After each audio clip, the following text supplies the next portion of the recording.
Welcome back to another episode of What Are You Made Of with your boy, the unstoppable Mike C-Roc. Guys, look, the book is out, as you see behind me. It's the first podcast actually that we've done with that book in the frame. And if you're watching here on YouTube or on one of the clips on my website, you get to see that. But if you haven't gotten the book yet, it's on Amazon or mikecroc.com/book. Go get a copy. I promise you the ingredients in that book will help you become unstoppable. As my mission is, all people are unstoppable to live in the life of their dreams. So today's guest fits the bill, and I'm going to go over her bio, and then we'll ask her the famed question that we always start the show with. So Jennifer Ives Grimson was a single mother who had lost everything twice. The second time, she rebuilt by creating small empires for financial independence. She created over 1.4 million in income-producing investments with nothing more than a W-2 and grit. In 2020, she created the Micro Empires podcast to share her story and to pull back the curtain on the path to financial independence, which is funny because I think that the journey to success is often invisible. And most people don't tell the story until they've made it. And it would be cool, which I'm trying to do myself, is to document the journey as you go for people so they can see there and be there with you, supporting you and encouraging you and getting encouragement themselves. So Jennifer, welcome to the show. Thank you. Thanks for having me. I really appreciate it. So you just so happen to be on vacation, which is cool. I'm not going to disclose your location, but it is a very nice place that I wish I was right now. So, Yes. So we start the show every time with the question, what are you made of? So let's do it. What are you made of, Jennifer? I'm made of tenacity and the inability to tolerate bullshit. I think that would be, if you put me in a cup and mix me up, that's what it would be. I love it. I love it. So I got an equation from one of my coaches that high tolerance equals low production or low performance. Low tolerance equals high production, high performance. And we use the letters like LTHP, HTLP. And that gives us a reminder, like you can't tolerate things, man. You can't, the more you tolerate, the less you're going to get. Of good things. And, you know, some people are just so lax and lenient on things, and then they just don't want to appear to be an asshole or hard ass or what have you. But at the end of the day, the successful people are the ones that tolerate less. Right. So, yes. So go ahead. I'm sorry. No, I think that's exactly right. When I was thinking about it, obviously your interviews are fantastic. And I love that you said that part about, you know, building, because I'm not there. I'm not financially independent. Where I am located is not a secret because the paparazzi is not going to follow me, but it's part of my journey. And part of the show is that I'm still on my path. I'm still seeking my financial independence. I want to take people along. It shouldn't be a secret. There are tools for all of us to use where we can manipulate our money and the tools that we have at our fingertips. But you know, it's intimidating. It's intimidating to ask the questions, whether it's real estate or other kinds of things, or to be kind of let yourself be surrounded by the smarter people in the room and be okay asking those questions just to get yourself ahead. But along the way, there is a lot of BS, and you have to kind of know inside yourself, like, I'm not tolerating this. I'm moving on. And it comes back to that law of rocket fuel. Honestly, it comes back to the more you tell me no, the more I just keep going. And it's a little bit of arrogance, but there's nothing wrong with a tablespoon of that. And as long as you balance it with a tablespoon of being humble as well. So doesn't it start with ourselves? It really does. You know, kind of with one of my mentors, Brandon Dawson, always talks about is me leadership. And then you go to we leadership, because you're not going to be able to be holding others accountable when you're not holding yourself accountable because you're a fraud, you know, I agree. Online, right? So go speak on that. How do you focus on yourself becoming a great leader and not tolerating things from yourself? Oh my gosh. Well, I mean, where do I begin? Every day I have to remind myself, can I curse on this show? Yeah, sure. You can okay. say All right, whatever good. you want. It's my drug of choice. You know, I'm a recovering asshole, you know, and that works both ways, right? So I have to remember, like, some of my most cringeworthy moments are because I wasn't being my best self, but also some of the moments that propelled me ahead was just being that kind of asshole, just pushing forward and not tolerating and not listening and not accepting. If I stayed down every time someone told me to stay down, that's where I'd be right now. And I can think there are examples that happen every day to this day, kind of like, oh, well, you tried, So just go ahead and give up. I'm past midlife. I have adult children. I have grandchildren, and I'm still learning and I'm still growing. Hold up. You're a grandma? Yes, I am. Wow, man. The camera does well for you. Thank you. I love a good Yeah, Zoom no, filter. yeah, no, I'm not just saying that, man. That's awesome. Oh, No, thank you. no, listen. So, I have a saying, thrust is a must, man. We got to move forward. We got to move forward hard and fast. Right. And it all has to do with rocket fuel, of course. My one buddy, that's one of my partners, said when I first started coming up with that saying, he's like, dude, that 9 out of 10 people around that by don't like it. It has too much sexual connotation to it. I'm like, sex sells, brother. Thrust is a Yeah. must. So, Yeah. we have to move forward. And when people think you're an asshole or say Right. something like that to you, they're really talking about themselves, because they're talking about the fact that they can't pursue and persist like you're doing. And they're Right. jealous of that, or they just feel their shortcomings in it. And so Right. once you become aware of that, man, it's easy to push forward. Right. So, I mean, I think, my show is called Micro Empires because what I did was I built these small, little, tiny empires, finger quotes, for wealth and security, because I had lost everything twice. And I was like, there's no way I cannot put everything back into a job or back into a man or back into a house. I have to create these little things that if anybody or anything tries to take it away, I have these other things to fall back on. I call it moving the needle every day. It may be rocket fuel, but I think it's also okay to be like, I accomplished these 4 tiny steps in the directions of my dreams today. mm-hmm. And that's all I was able to do today. Tomorrow, maybe it'll be, I rode the rocket ship onto something else. But I just think that's really important. And in my show, in my story, anytime I'm interviewed, I share all of my numbers, because that was part of rebuilding. Listening to someone, I'm a Grant Cardone fan. I'm a fan of all the great mentors that are out there that don't know me, but they are my mentors. It can be intimidating. And so I really wanted to tell, every part of it, like what I lost, how I rebuilt. And I do that like from the tiny minutia of rebuilding credit to getting my first property, and then getting a second property and a third property, and using those through short-term rental through Airbnb. Meanwhile, manipulating my W-2 job and all of the tools that are available to you that it takes time to learn.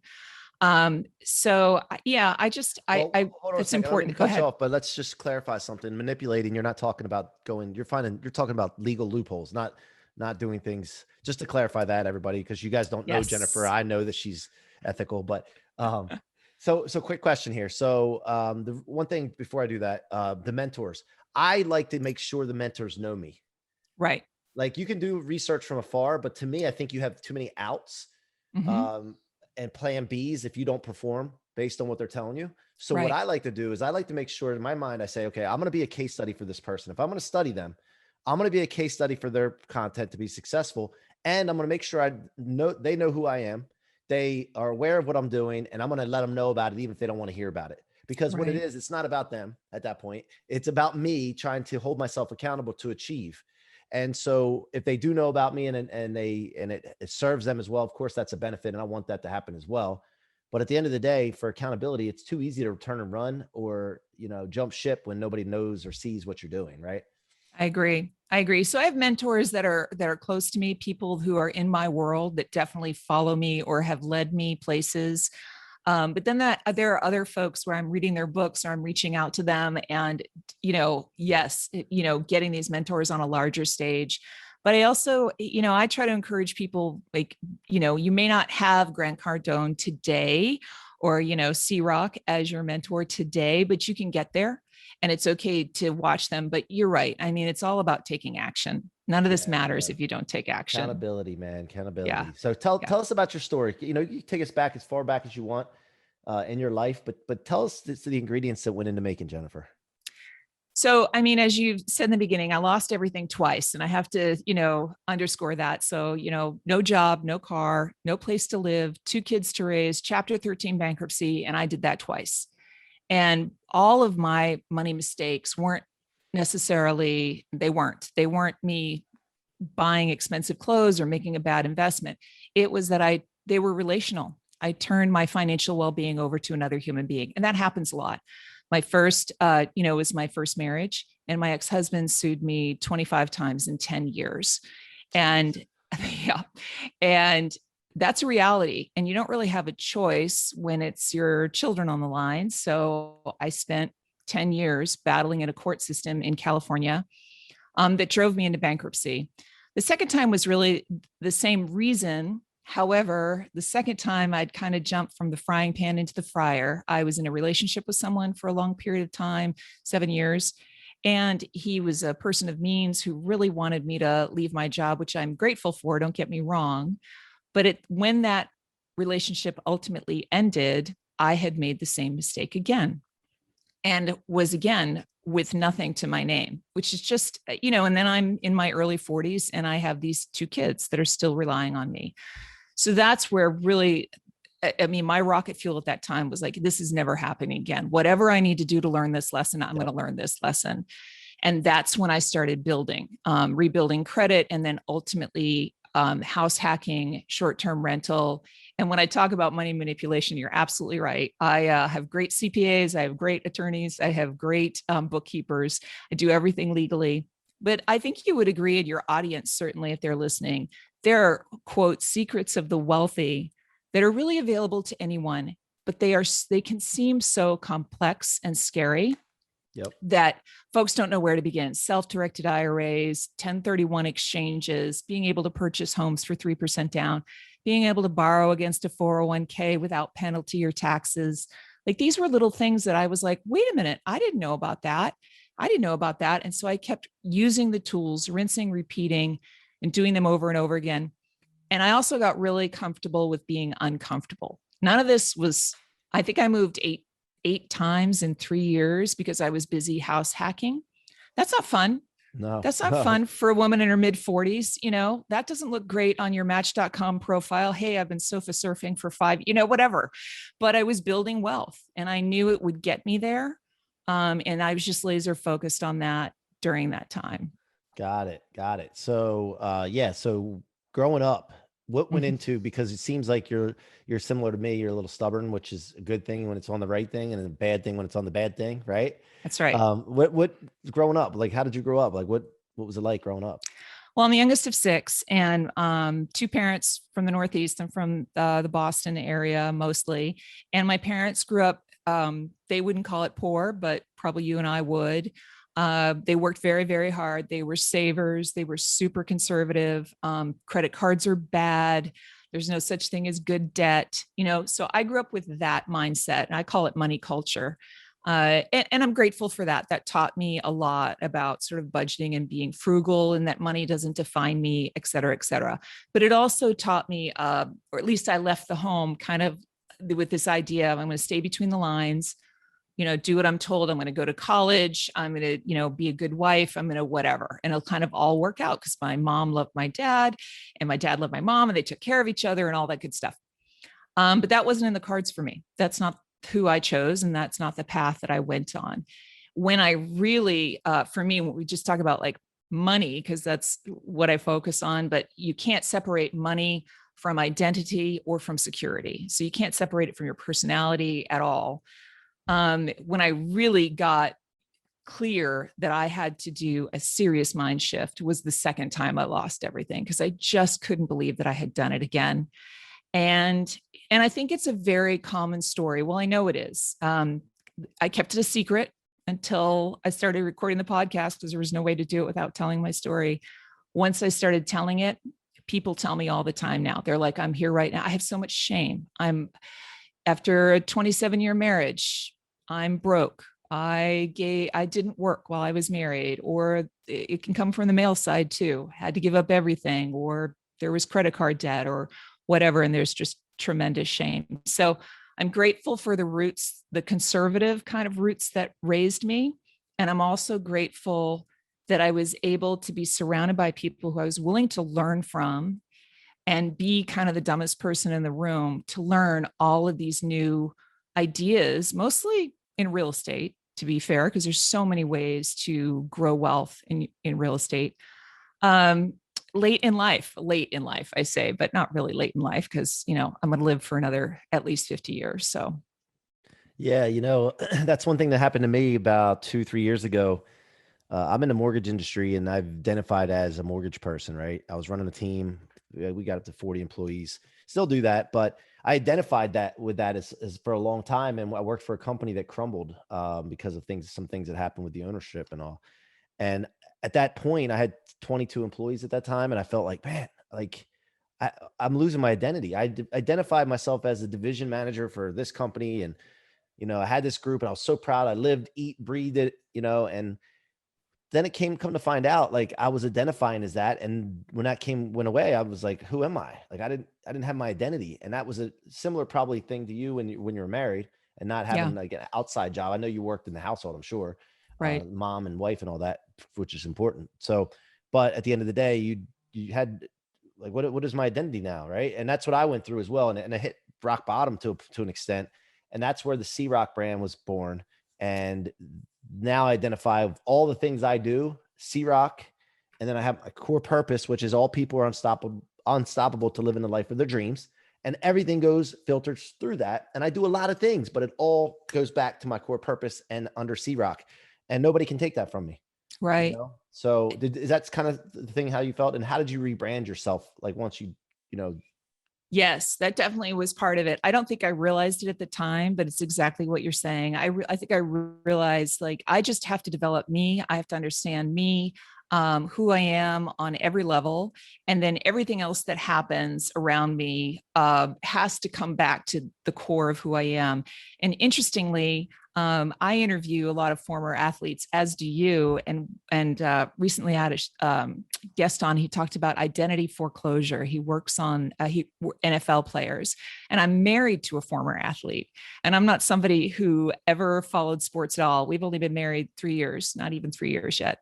So he, to hear what it was like to grow up as an athlete, and that's who you are, that's your entire definition, and then suddenly it's like boom, it's over and your identity is foreclosed on, was the most interesting thing and transition. And I know you see it in a pattern and you talk about it a lot on your show, but it's and anybody who's successful post sports or is post something like you when you lost everything, how they're successful is by building from within.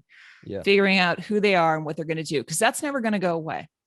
It doesn't matter what happens to everything that you've built financially. I mean, of course it matters, et cetera, but you're who you are, and that's going to stay with you. You're never going to be a mortgage company again. You're never going to be those sorts of things. So that was definitely something. And when you go back into because I always had a corporate job until 2018, then I left it.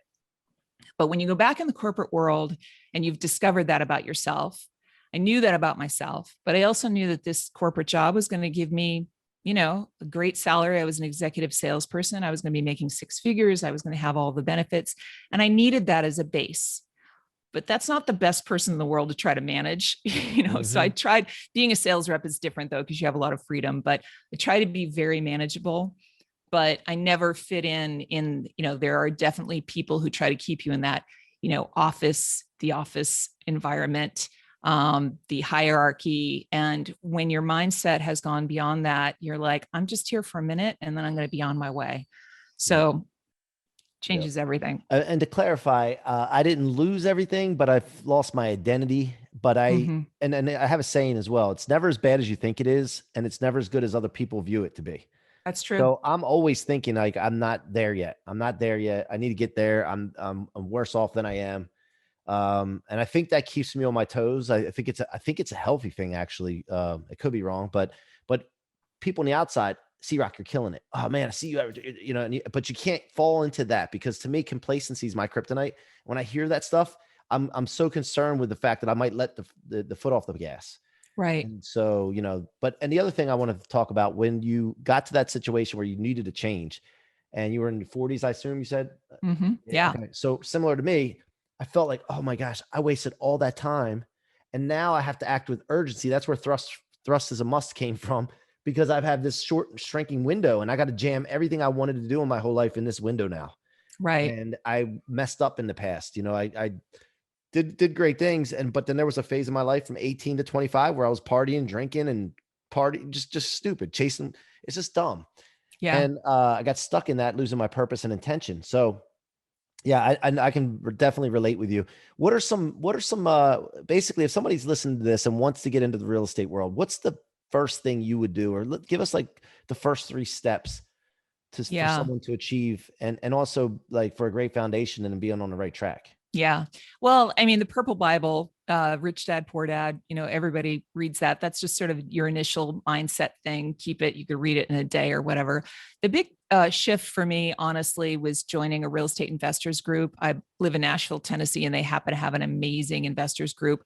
And it was an opportunity for me to go to a place where, on a Monday night, there would be 200, 300 people there who were at all levels of real estate. But the reason I excelled was because I went there, like you say, in my 40s, thinking, oh my God, I've wasted all of this time. I've blown it again. To walk in there and just to be willing to be like, I'm just here to learn anything. I didn't speak the language because it's a different language altogether, but just being open to learning, because then everything else comes to you. You're never going to be at a shortage of people going, read this book, watch this, video, go to this class, take this seminar, follow this person. You've got to find out what works for you. And for me, that was swimming in that pool of real estate investors for about a year and really learning and understanding. It's all I did. I ate, drank, slept. I went on, the door knocking tours where we'd go into the rough neighborhoods. I went into looking at building new developments. I went into, is it going to be trailer parks? I went into flips, and I had to realize what I was capable of. And as a corporate salesperson with 2 kids, I wasn't going to be doing a flip. That wasn't going to work for me as a single woman. And I'm not handy at all. I have no desire to do that. So it took me a while to figure out my niche and then to take steps in that direction. So to me, that's how I learned by doing.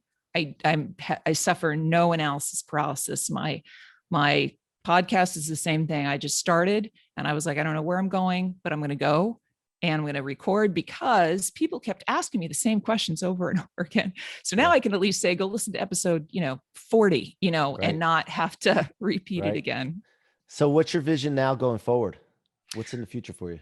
Well, and I'm glad you asked that because I think it's really important what people consider wealth, definition of wealth, because I don't know if that's the right word, but for me, it's time and options.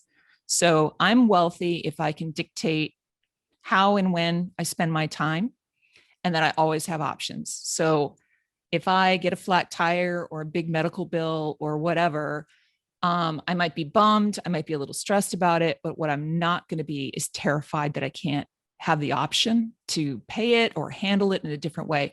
And when you're poor, you don't have either. You don't control your time and you don't control your options. So for me moving forward, my goal, and with my husband, and he was on a different trajectory, but now we're on the same, is to create more assets and money with our money and work less and less and less. I want more and more and more time. Between us, we have 6 adult children. We already have 2 grandbabies. I made him a grandfather when he married me. And, I want a house full of grandbabies. And I want to, I want the time. Right now we're on vacation with 8 of the adult kids and their significant others. And because of an investment that we made, we're at this amazing resort. That's part of that money manipulation I talk about. We made an investment in this company so that we could travel like this. So that's my goal, really. And other people, I think when you're in your 30s or something, maybe it's like, well, I want to build a business or I want to whatever. But I do really think it's important to stop and think exactly where you are at that moment. When you and I talked on the phone the other day, you were headed to a soccer game or a volleyball game or something. Yeah, I don't even remember now. It was, I don't know. I think somebody's game. Yeah, birthday party game. I don't remember. Yeah. Right. But I mean, you've set terrible. Your life up where, right. But you've set your life up where you're like, this is what I'm doing. There are lots of people that are like, oh, I can't go to that because I'm busy, heads down, focused on my business. So I think that's really important. But yeah, I'm like trying to slow it down, but increase the income because I don't want to suffer anymore myself. And I also want to be able to teach this and have it as a legacy as well. Yeah. So you're talking about passive income. So, right. Yeah. And then, so one last question before we get into the rocket fuel question, talk about the relationship with your husband and how you guys get on the same page and how you overcome differences in visions or goals. Oh boy, that's a big question. So it's hard. And I talk about a lot on the show. I think so. Money is one of those things that we're not supposed to talk about. It's impolite, etc. People will tell you about their sex lives. They won't tell you about, how much debt they You might can get have, into that too etc. if you want to. That's up to you. No, I'm just kidding. I'm just kidding. Yeah, he'd love that. When I met him, he was working as a NHL analyst. So he was traveling with one of the hockey teams. He had been a professional hockey player for many, many years. So he was still living that hockey life on the road with the team.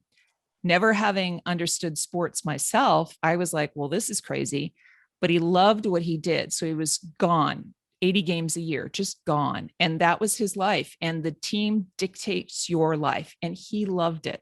I was happy for him, but I was like, you understand they own you, right? I was already on this path where I was traveling to other countries, looking for investing opportunities, looking for ways to make passive income.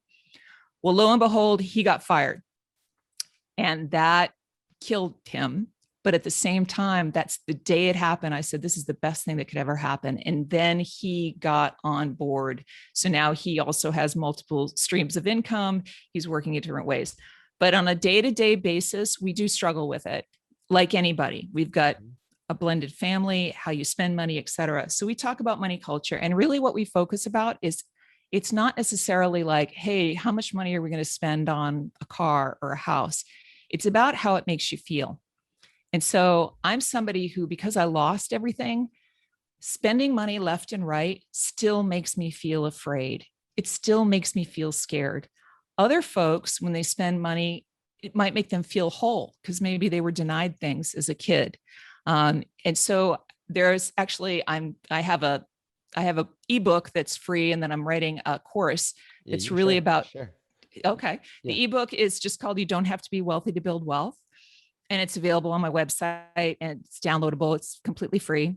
I'm also developing a course, but it's really about walking through that. Like, what is your money culture? What's your wife's money culture? So that you understand when this person goes out and spends money in a way that you don't understand, is it because they have an emotional attachment? So we have this ongoing conversation. I'm not saying it's easy, especially with a blended family and with two alphas who married late in life and both have their own incomes and their own assets.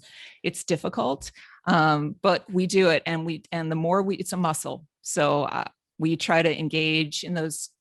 I try to engage in those conversations probably a couple of times a week. Yeah, just make sure we're on the same page. Awesome. I love that. That's great value for the audience. All right, final question. Before we do that, what's the website that they can get the ebook and the best way to engage with you? So my website is micro-empires.com.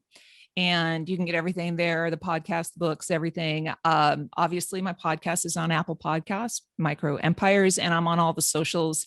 And I'm on Clubhouse, following you on Clubhouse. I love Clubhouse. It's fantastic. It's just been such a great tool. Yeah. I by the way, I just started a club today, the C-Roc experience. Ooh. So check that out. If you're listening, okay. Jennifer, join it. If you're listening, come join the C-Roc Experience Club on Clubhouse.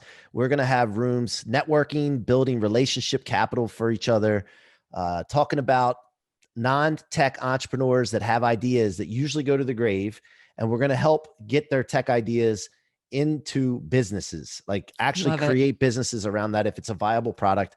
I partnered up with a great dude, Jared Yellen. He's my buddy now, man, my partner. And I'm just so fired up about being a part of bringing entrepreneurs' dreams from their great big ideas that they have for inefficiencies out there. So if listening and has a question about that, DM me on Instagram. Let me know, because I want to help you. And also one other thing I'll tell you about too, Jennifer, and I'll tell the audience at the same time. We're doing a program right now called Young Entrepreneurs Movement, where we're actually mentoring and coaching 8-year-olds all the way up through college on how to come up with a big idea and how to carry it all the way through to market. And so the goal was 1 million kids in 10 years to go through this program. So we're reaching out to universities, colleges. If you are hearing this message right now and know someone at a child or a college, someone in a college or university that would entertain this, it's $97 per child. They get access to everything. We have mentors, coaches, multi-millionaire mentors. I'm on the faculty, and it's a great purpose-driven mission that my buddy Jared has come up with. So that is so great. That's awesome. I love that. Thank you. Final question. What does the rocket fuel law mean to you by taking everything that would stop a normal human being or slow them down, storing it in your fuel tank instead of your trunk where it would weigh you down, and converting it into rocket fuel for your future to become unstoppable. What does that law mean to you, Jennifer? Well, I'm glad you put a name on it. I mean, I feel like that is what has happened to me throughout my life, certainly all the negativity. I mean, happiness is a choice. So I chose to be happy. There are some things you can't choose necessarily. But I chose and I choose every day to be happy. So no matter what the setbacks are, et cetera, to remain focused on the positive. And, you know, it's very easy for other people's fears to seep into what you're trying to do, especially when they start telling them to you like, oh, that didn't work, you should quit, you should go get your job back, maybe they'll rehire you at the subway, whatever. But just saying no to that and saying yes to yourself, that's what it's meant for me. Love it. Love it. Great job, man. Thank you so much for coming on the show. We appreciate your time. Go Thank enjoy you. yourself, because I know I would be if I was where you are, and just appreciate anything that you've done and what you're doing for people and your podcast and everything. So if you ever need anything, just reach out to your boy C-Roc. Also, would like to connect with you further in the future about what you're doing and also what we're doing. So and see some synergies. And you're coming on my show. So thank you so much. I Yes. appreciate that. We'll see you in a couple of months. I'm really excited about that. Can't wait. Well, thank you very much, guys. You've been listening to the What Are You Made Of podcast with your boy, the unstoppable Mike C-Roc. Thank you for listening. Thank you for the support. Thank you if you bought my book. Thank you so much for buying the Rocket Fuel book. Until next time, continue to be unstoppable.